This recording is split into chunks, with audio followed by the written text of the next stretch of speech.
continuing training our awareness, mindfulness of breathing, placing your interest, placing the attention on the feeling of the breath,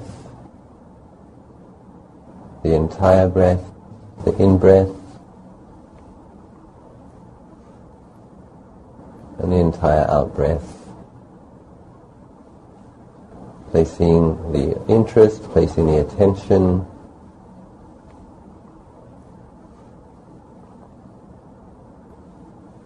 and then relaxing into the awareness of the breath.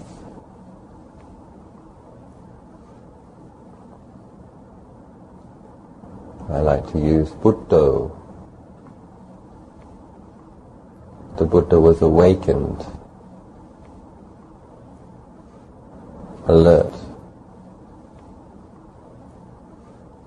fully mindful in the present moment. Breathing in, Put, and breathing out, Do.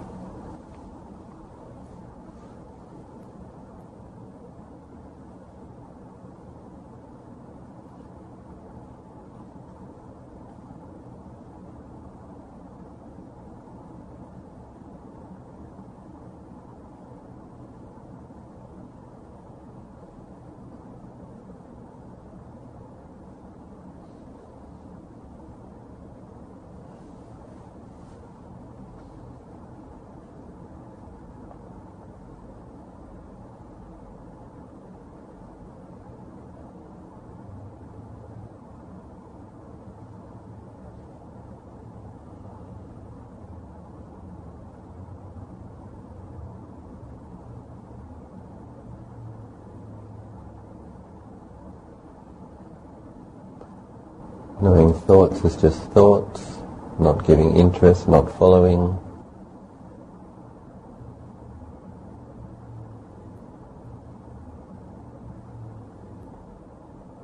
Leaving the past in the past.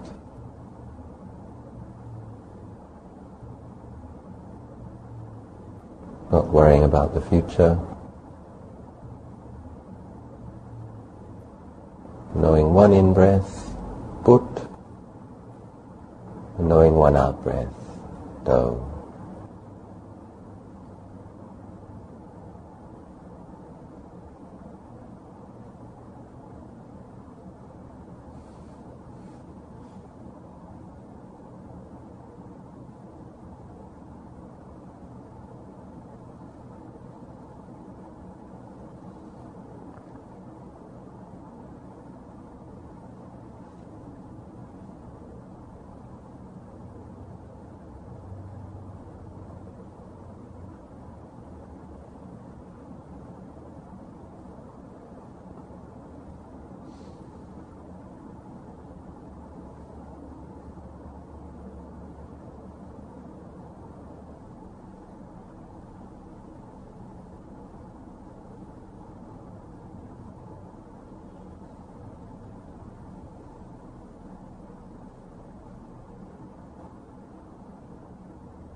Simply aware of the feelings of the breath,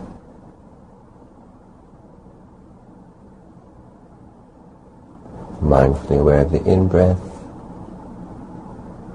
mindfully aware of the out-breath.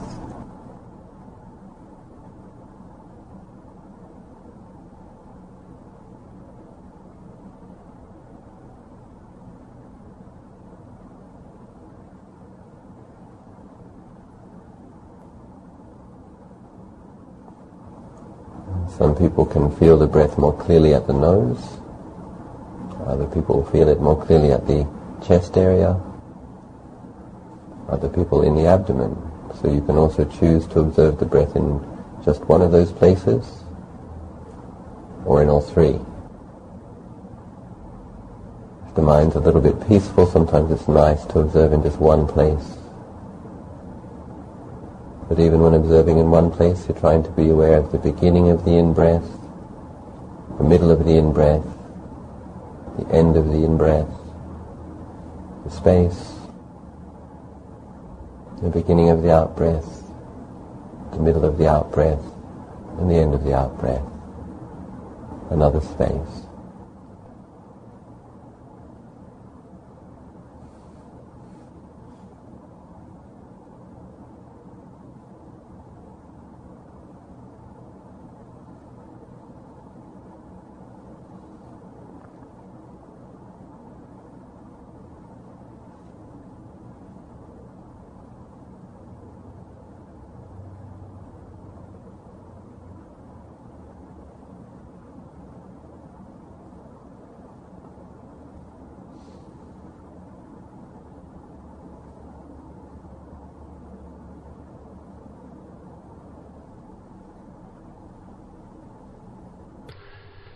Going to do a little bit of an investigative meditation.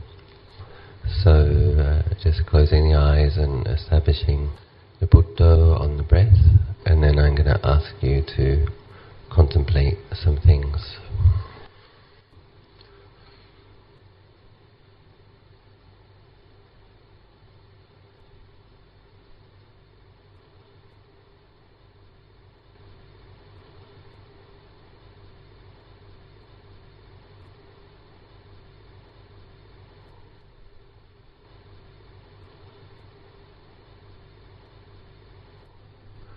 Aware of each in-breath and out-breath, breathing in Bud, breathing out Do.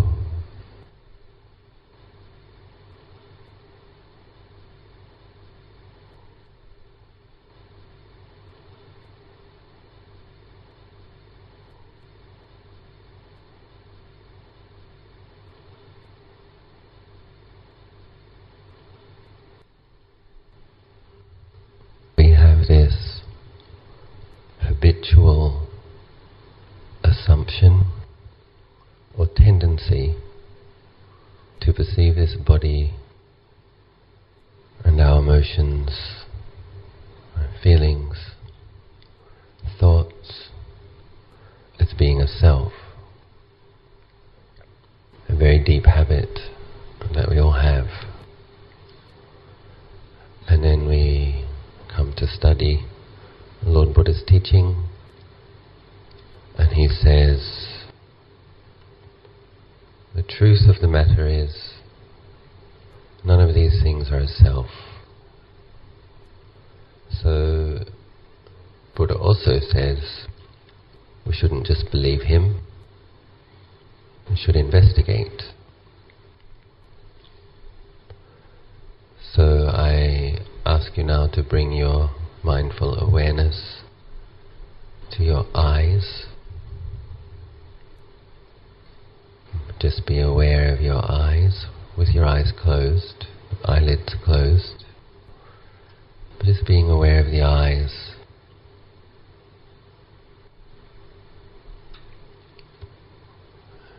And now the objective of the meditation is we are looking for this thing we call a self. And so we have to look very sincerely. We really want to find this character that causes us so much suffering. Where is he? Where is she?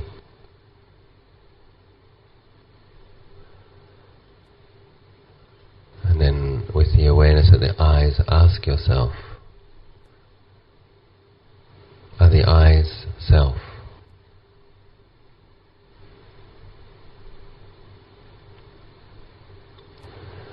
Or is there a self in the eyes?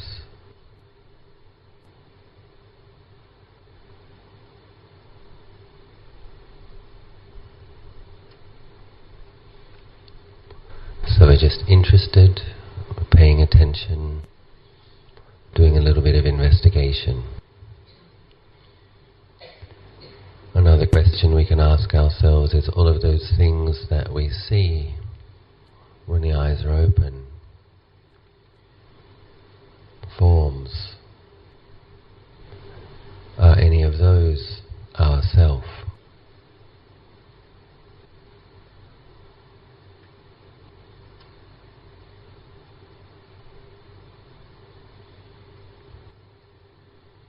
Now I ask you to move your awareness to your ear, your ears.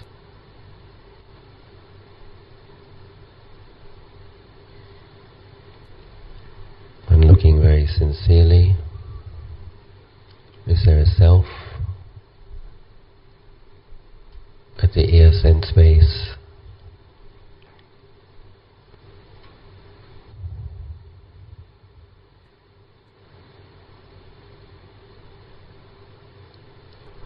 And then sounds. Are any of the things that we hear a self?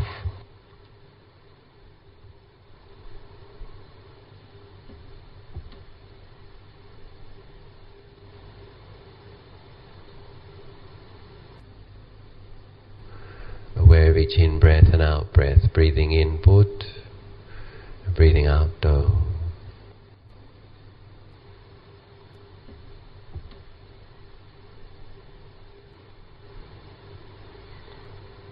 And then moving the awareness to the nose.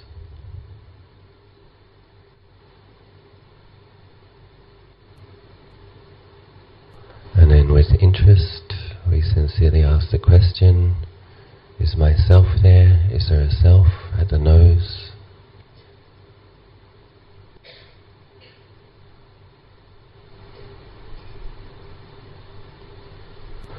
And what about smells? Anything that we can smell?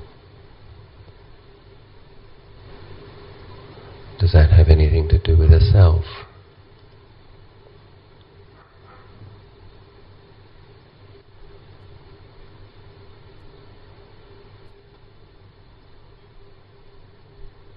Similarly with the tongue.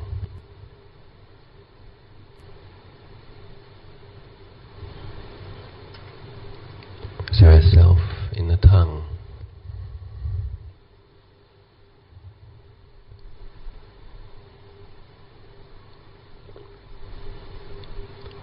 Is there a self in taste?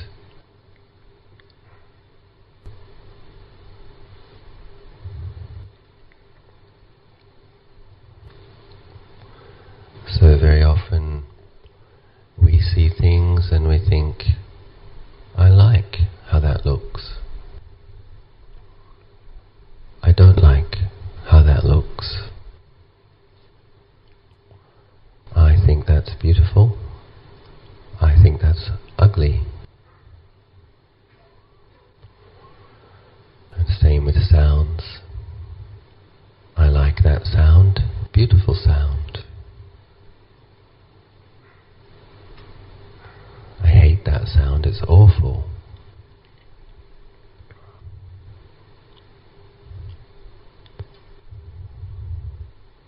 I like this smell, I don't like this smell.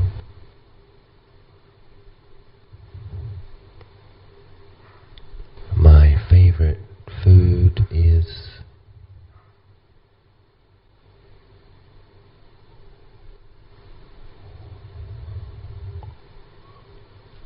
But when we look at these sense organs, we can't find the self.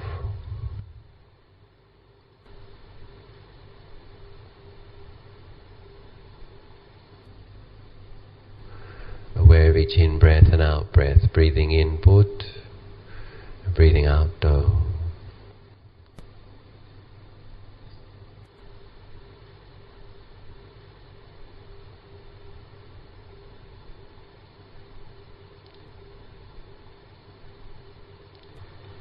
So now let's look at the body.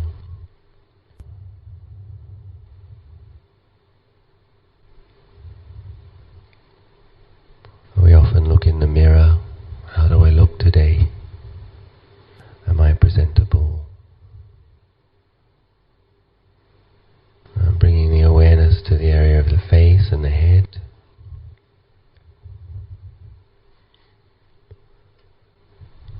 And we sincerely ask the question,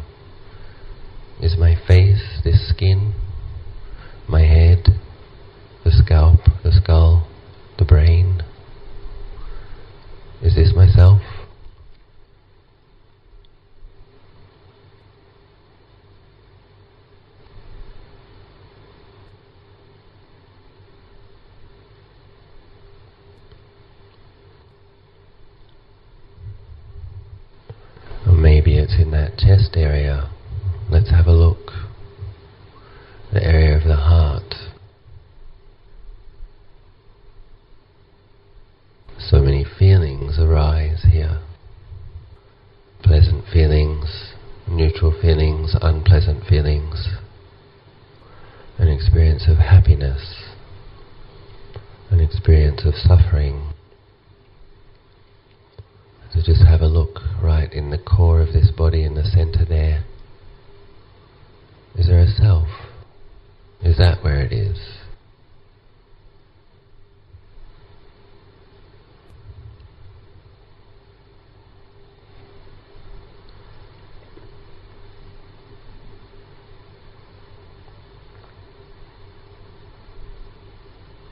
It doesn't seem to be there.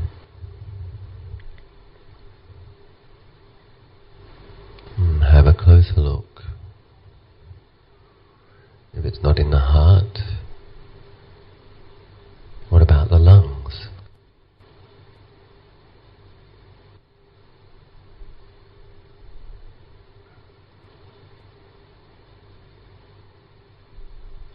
How about the kidney?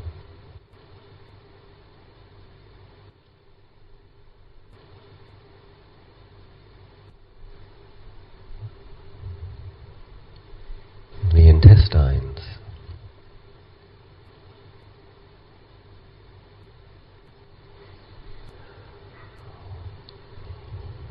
What about the blood? Apparently there's about 7 liters of blood in there. My life blood. Is that where the self is? Sincerely asking, being interested. Where is it?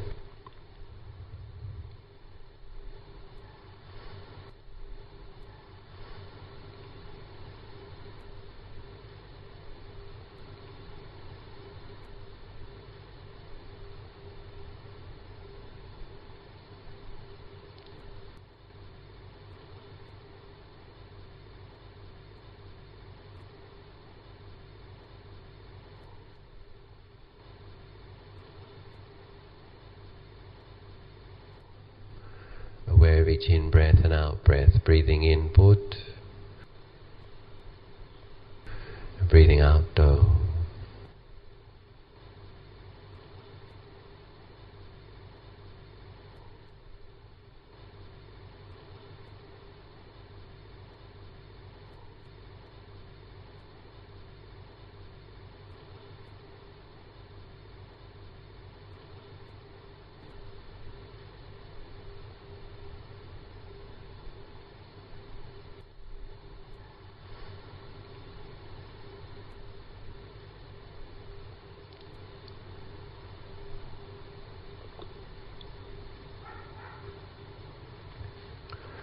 Don't seem to be able to find a separate, solidly existing self.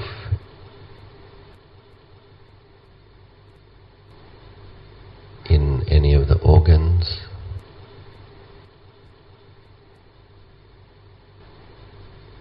or in my face,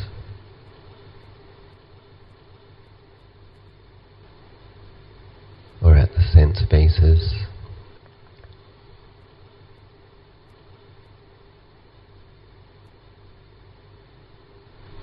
What about feelings?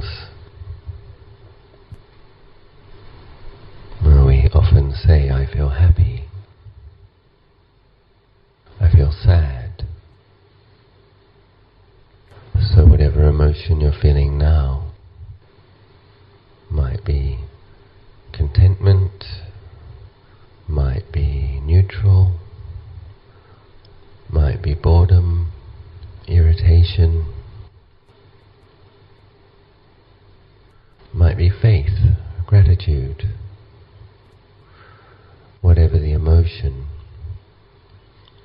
just having a look at that objectively and then asking, is there a self there?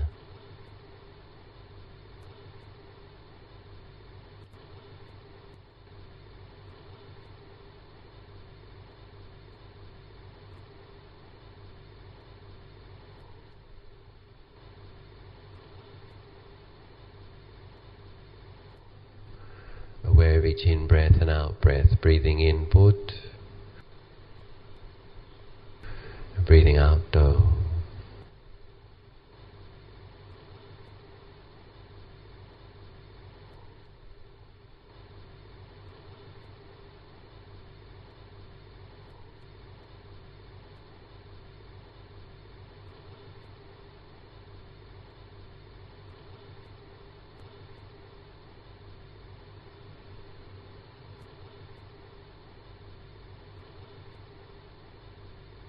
Okay, Ajahn Achalo, so when I look at all of these things separately, there doesn't seem to be a separate self. So perhaps of course it's when we put them all together, that's what makes a self. It's this combination of parts of the body and sense bases. That's the self.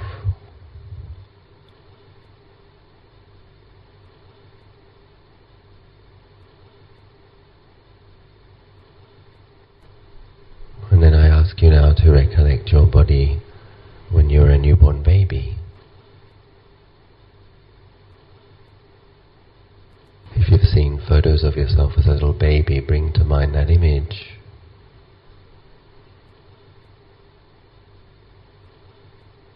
One-month-old baby. And we can ask, is that myself?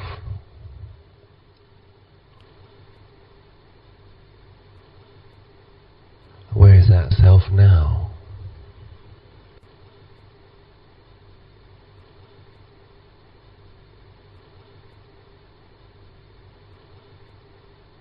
And then think of yourself as a 10-year-old child.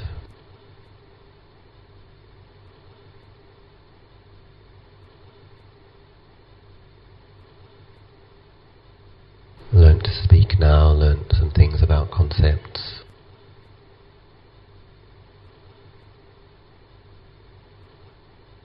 Remembering your life when you were 10.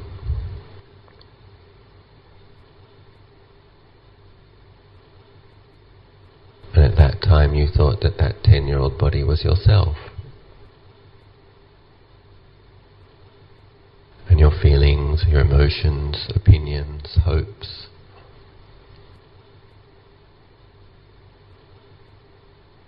And then we ask ourselves, where is that self now? Where is my 10-year-old self?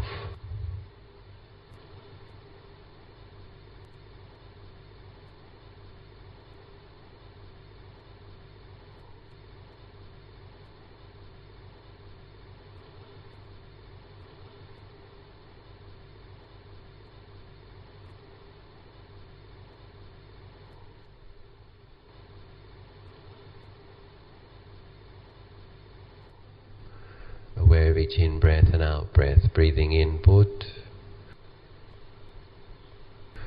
breathing out Do.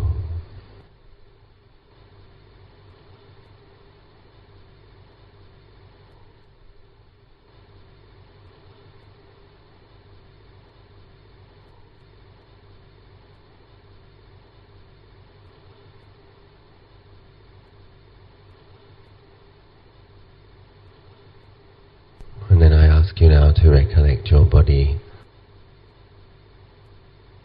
the perception of yourself now, lately, at this age. My young adult self or my middle-aged self,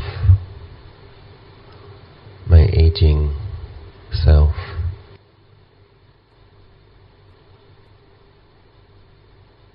There tends to be a feeling of solidity, a feeling of identification. This is myself.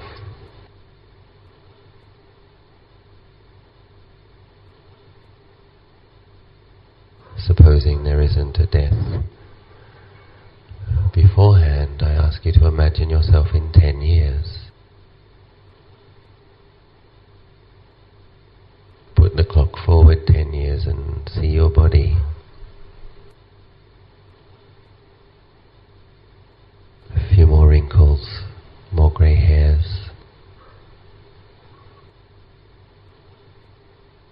Spine a little bent.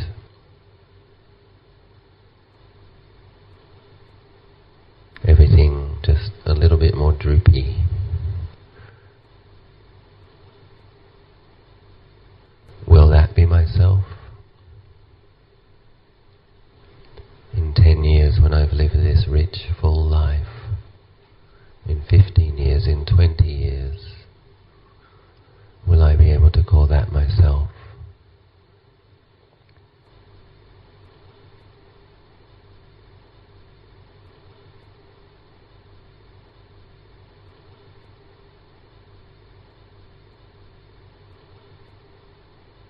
So it's good to be a little bit interested and to start paying attention. The self seems so solid and so static, and yet you can't find it anywhere. And not only can you not find it, whatever it is doesn't stay still either. The feeling of the self is always changing. The young self, the teenage self, the adult self, the middle-aged self, the old self.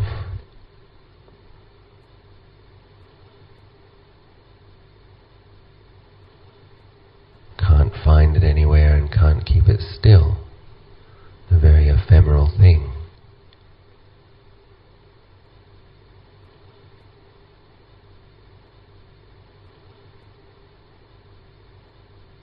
Buddha explains to us that this is actually a view. It's a very deep opinion that we hold about phenomena.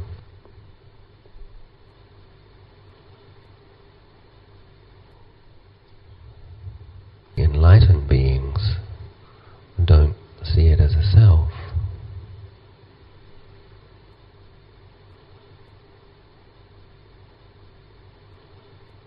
They know a body as a body.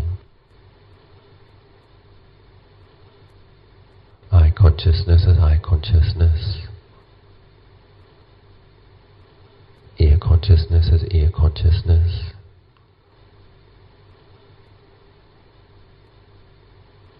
Nose and tongue consciousness as just that much.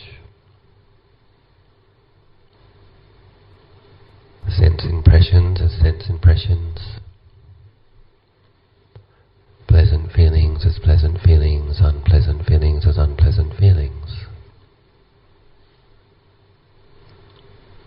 Without grasping.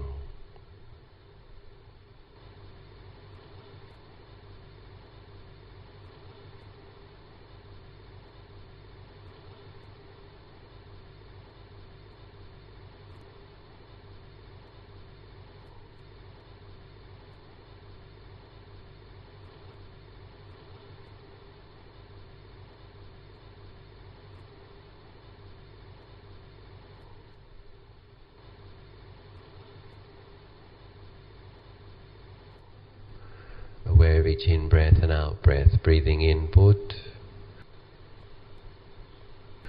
breathing out Do.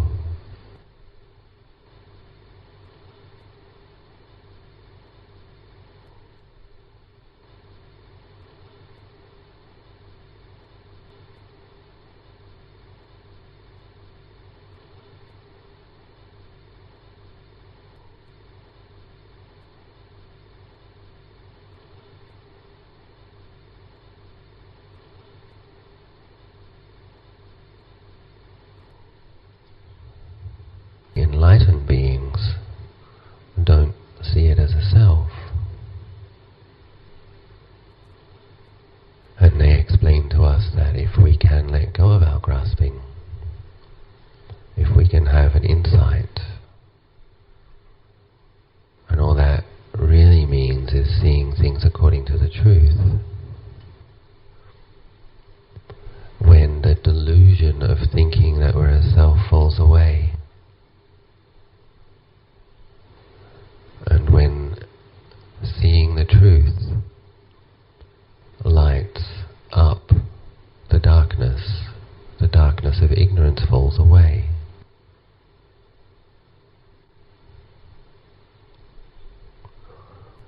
And the enlightened beings explain that the mind, once delusion and ignorance has fallen away, becomes completely free of craving,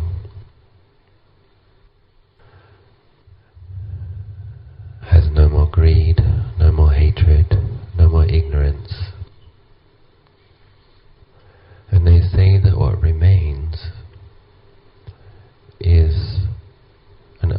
unshakable quality of deep peace and the most subtle and profound quality of bliss. Breathing in, aware of the in-breath, and breathing out, aware of the out-breath.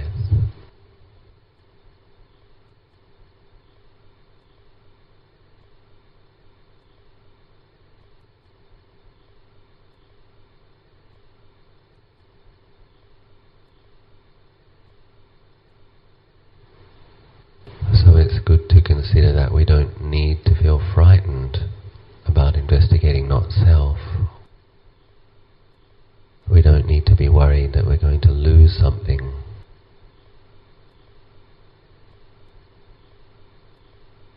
For although we cherish it very much, holding on to this view, holding on to this assumption is very painful. And the enlightened beings tell us that if we simply see the body as a body, sense spaces as sense spaces, feelings as feelings, and know them for what they are, we'll be very contented.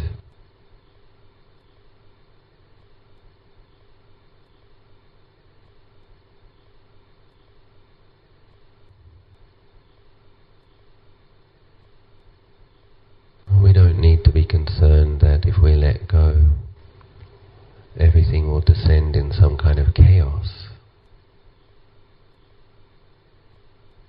Because the enlightened beings still function in the world. They still have conversations with deluded beings, just like the Buddha. The enlightened beings still know how to relate in the world, even though they've discovered something that transcends the world.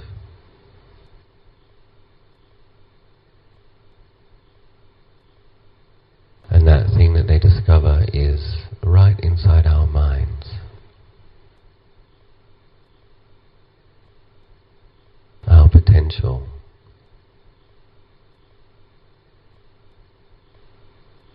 The mind has a nature that it can be purified. Having been purified, it transcends all suffering.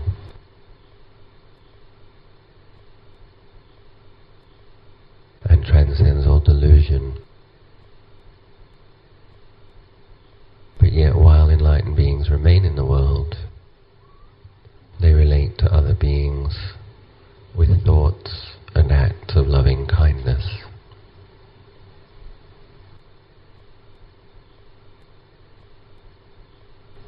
So as you return to the breath meditation, being aware of the feelings of the in-breath and the out-breath,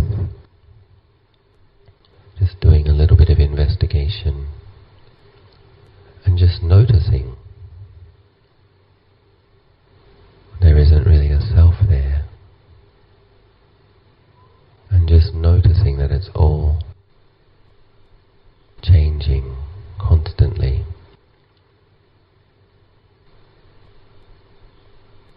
Whenever we notice contraction, craving for, craving not for, just relaxing that, and as Ajahn Chah so frequently says, letting go.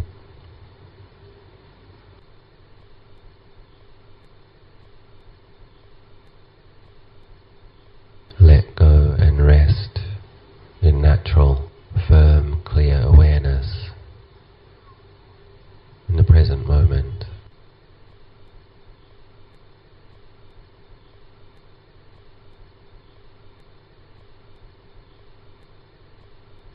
Breathing in, aware of the in-breath,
placing the mindfulness on the breath and following the breath, the entire in-breath, the entire out-breath, and being mindful as well of the spaces in between, keeping the awareness within the body.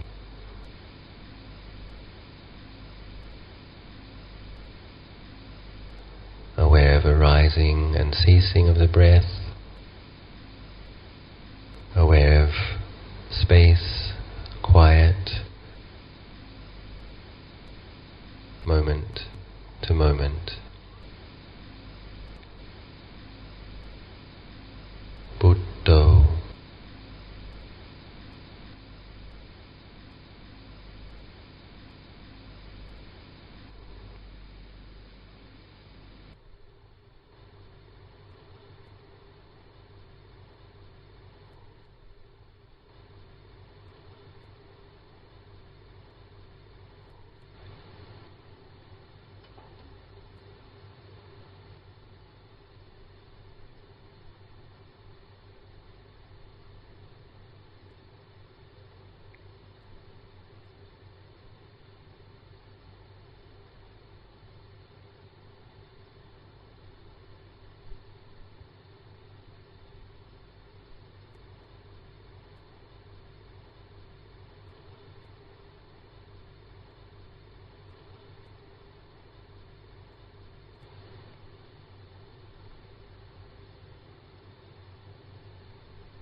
Aware of each in-breath and out-breath, breathing in Bud, and breathing out Do.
minute or so of the meditation, and bringing to mind now and recollecting the skillfulness of that effort, with a confident heart that merit is produced through such activity, and dedicating that merit to people who you think might benefit, to beings which you may have harmed, intentionally or unintentionally,